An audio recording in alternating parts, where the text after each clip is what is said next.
was up over 15,000% since the IPO in June of 2001, I think, 2000.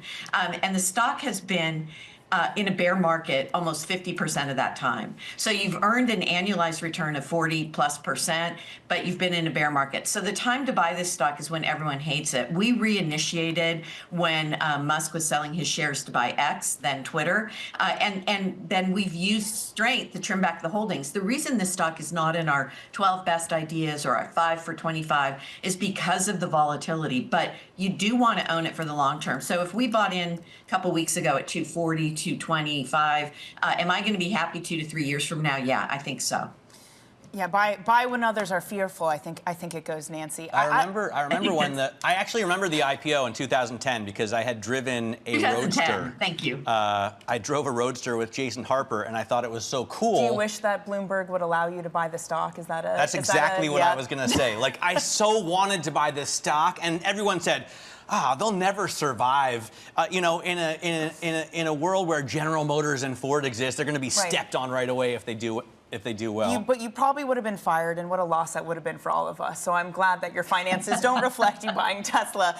Nancy, luckily you don't have that issue to deal with. But I do wonder on Tesla, Dan Ives of Wedbush, who is a Tesla bull, to be very clear, and is still long-term likes the stock, he has been arguing that he will have to downgrade Tesla if you don't see a more even balance between Musk's efforts on Doge and Tesla. Not to say that he needs to step away from the government completely, but just at the moment, it's too uneven.